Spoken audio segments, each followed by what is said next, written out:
Peppers TV நேயர்களுக்கு வணக்கம். சிறிய மாற்றம் பெரிய வெற்றி என்ற நிகழ்ச்சியில் நம்முடைய வளர்ச்சிக்கு தடையாக இருக்கக்கூடிய குணங்கள் என்னென்ன, அந்த குணத்தை எப்படி மாற்றிக்கிறது அப்படின்னு இன்னைக்கு பார்க்க போகிறோம். நாம் மாற்றிக்க வேண்டிய குணங்களில் ஒன்று அவநம்பிக்கை.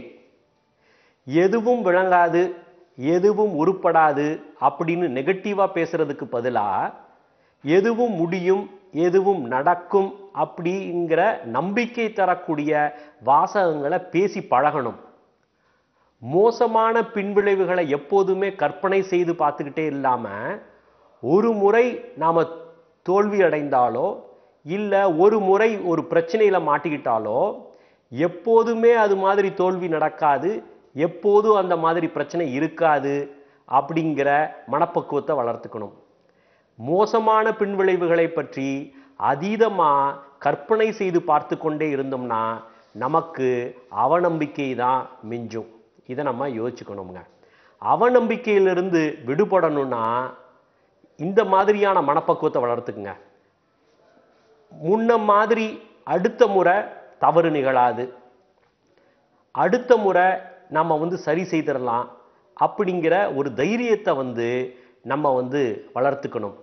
சின்ன சின்ன வெற்றி நமக்கு கிடைக்கும் போதெல்லாம் நம்மை நாமே தட்டி கொடுத்து உற்சாகப்படுத்தணும்னா இந்த அவநம்பிக்கைங்கிற குணத்திலிருந்து நாம் விடுபட முடியுங்க.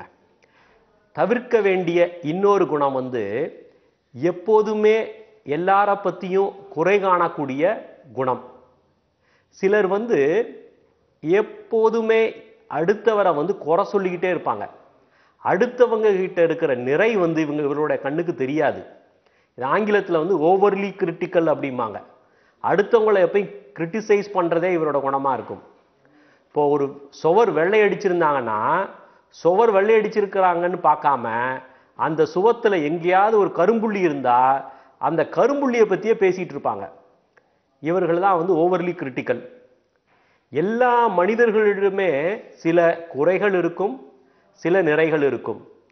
ஆக நாம் அடுத்தவரை எடை போடுறதுக்கு முன்னால அடுத்தவர்களுடைய குறை நிறை ரெண்டையும் சீர்தூக்கி பார்த்து தான் எடை போடணுமே தவிர, ஒரு குறை ஒரு மனிதர்கிட்ட இருக்குன்றதுக்காக அவரை கிண்டல் செய்கிறதோ கேலி செய்கிறதோ மட்டமாக பேசுகிறதோ தவிர்க்க வேண்டிய ஒரு குணங்க.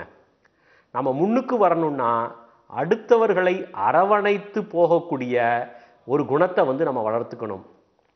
ஒருத்தர்கிட்ட நல்ல திறமை இருந்தா மற்றவர்கள் முன்னிலையில் பகிரங்கமாக அவரை பாராட்டக்கூடிய ஒரு குணத்தை நம்ம வளர்த்துக்கணும். அப்போ தான் நம்ம தலைமை பண்புகள் நமக்கு வருது அப்படின்னு அர்த்தம். அதே சமயத்தில் ஒருத்தர்கிட்ட நீங்கள் குறை கண்டுபிடிச்சிங்கன்னா மற்றவங்க முன்னாடி அந்த குறையை சுட்டி காட்டி அவரை அவமானப்படுத்தாமல் அவரை தனியாக கூப்பிட்டு அவருடைய குறையை சுட்டி காட்டலாம்.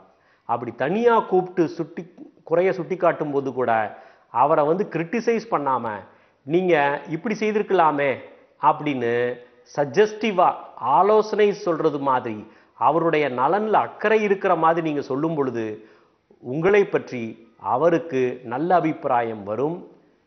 அதை கேட்டு திருந்துறதற்கான வாய்ப்பும் இருக்கிறது. நாம் தவிர்க்க வேண்டிய அடுத்த குணம் புலம்பல்.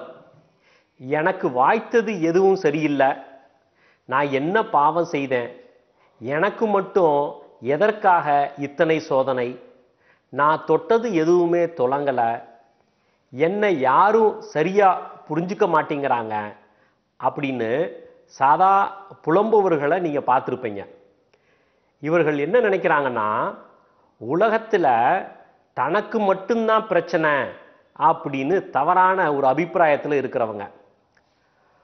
ஒரு திரைப்பட பாடலை பற்றி நீங்கள் கேள்விப்பட்டிருப்பீங்க. உனக்கும் கீழே உள்ளவர் கோடி நினைத்து பார்த்து நிம்மதி காணு.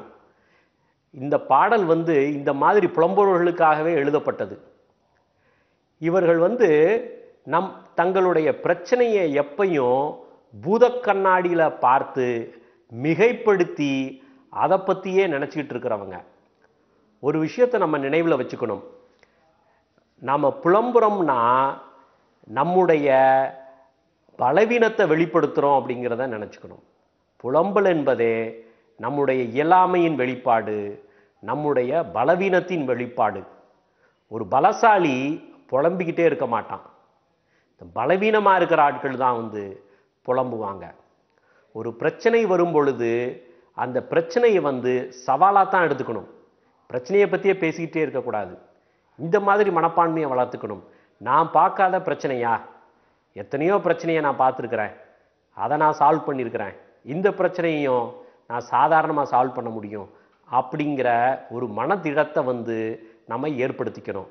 அப்படி ஏற்படுத்திக்கிட்டோன்னா இந்த எப்பவும் சதா புலம்பிக்கிட்டு இருக்கிற குணத்திலிருந்து நாம் விடுபட முடியும். நம்முடைய வளர்ச்சிக்கு தடையாக இருக்கக்கூடிய விஷயங்களில் இன்னொன்று சலனம். மனித மனம் ஒரு குரங்கு போல ஓரிடத்துல நிற்காம அங்குமிங்கும் தாவிக்கொண்டே இருக்கும். நாம் மனதார ஏற்றுக்கொண்ட ஒரு குறிக்கோளிலிருந்து எந்த சக்தி நம்மை திசை திருப்பினாலும் அது சலனமே. நினைத்த நேரத்தில் டிவி பார்க்கணும்னு நினைக்கிறது, நினைக்கும் போதெல்லாம் சினிமாவுக்கு போகணும்னு நினைக்கிறது, மனசுக்கு தோன்ற போதெல்லாம் நண்பர்களோட அரட்டை அடிக்கணும்னு நினைக்கிறதெல்லாம் சலனத்திற்குரிய அறிகுறிகள். இது எல்லாம் செய்யணும் தான். ஆனால் இதற்கு எல்லாத்திற்கும் ஒரு குறிப்பிட்ட நேரம் ஒதுக்கி அந்த நேரம் முடிஞ்ச உடனே நம்ம வேலையில் கவனம் செலுத்தணும். திடபுத்தி அவசியம் சலனத்திலிருந்து விடுபடணும்னா. சிலர் யார் என்ன சொன்னாலும் கேட்டுக்குவாங்க. இப்போ ஒரு வழிப்போக்கர்கள் ஒரு வீடு கட்டிக்கிட்டு இருக்கிற போது சொல்லுவாங்க, இந்த ரூம் இப்படி கட்டியிருக்கலாமே அப்படின்னு. உடனே அந்த வீட்டு கட்டக்கூடிய பிளானை உடனடியாக மாற்றிடுவாங்க. ஆற அமர யோசித்து திட்டம் போட்டு ஒரு வீடு கட்ட ஆரம்பிக்கும் போது யாரோ வழிப்போக்கர் சொன்னதை வச்சுக்கிட்டு நம்மளுடைய திட்டத்தையே மாற்றி அமைக்கிறது நமக்கு சலனம் இருக்குது, நமக்கு திடபுத்தி இல்லை அப்படிங்கிறத காமிக்குது. அடுத்தவங்க சொல்கிறத வேத வாக்கா நம்பிடக்கூடாது, அதை சீர்தூக்கி பார்க்கணும். சம்பந்தமில்லாத விஷயங்களில் திடீர்னு சிலருக்கு ஈடுபாடு இருந்துக்கிட்டே இருக்கும். இதெல்லாம் சலனத்திற்கான உதாரணம். தினமும் புது புது ஆசைகள் தோன்றி அந்த ஆசையில் உங்களுக்கு கவனம் போச்சுன்னா உங்களுக்கு குழந்தைத்தனமான உற்சாகம் இருக்குன்னு அர்த்தம். இதை சைல்டிஷ் எந்தூசியாசம் அப்படிம்பாங்க. ஒரு குழந்தைகிட்ட ஒரு விளையாட்டு பொருள் கொடுத்த உடனே அந்த விளையாட்டு பொருள் மேலே நிறைய ஆர்வம் இருக்கும். அடுத்த நாள் வேற விளையாட்டு பொருள் வந்தோடனே நேற்று இருந்த விளையாட்டு பொருள் எங்கேயாவது தூக்கி போட்டுடும். இது மாதிரி நம்ம வளர்ந்து ஆளானதுக்கு அப்புறமும் தினமும் புது புது ஆசைகளை வளர்த்துக்கிட்டு புது புது திசையில் போகிறது அப்படிங்கிறத நம்ம தவிர்க்கணும். நம்முடைய இலக்கிலிருந்து நம்முடைய கவனத்தை திசை திருப்பக்கூடிய சலனம் நம்முடைய மன வலிமையை பரிசோதிக்க வந்த சோதனை அப்படின்னு நம்ம நினச்சிக்கணும். சலனம் வரும்போதெல்லாம் நாம் நிர்ணயித்து வைத்திருக்கிற இலக்கை அடையக்கூடிய நாளை பற்றி கற்பனை செய்து பார்க்கணும். அப்போ சலனம் நம்மை நெருங்காது. அதே போல் நம்ம இன்றைக்கு என்ன திட்டம் போட்டு வைத்திருந்தோமோ அந்த திட்டத்தை நினைவு கூர்ந்தால் சலனம் நம்மை நெருங்காது. சரி நேயர்களே, இன்று இந்த நிகழ்ச்சியில் நம்முடைய வளர்ச்சிக்கு முட்டுக்கட்டையாக இருக்கக்கூடிய குணங்கள் என்னென்ன, அதை எப்படி தவிர்ப்பது அப்படின்னு பார்த்தோம். இதன் தொடர்ச்சியாக இன்னும் இதை போல எதிர்மறை குணங்களை எப்படி நம்ம கண்டுபிடிச்சு அதிலிருந்து நம்ம விடுவிக்கிறது அப்படின்னு நம்ம பார்க்க போகிறோம். மீண்டும் சந்திப்போம். வணக்கம்.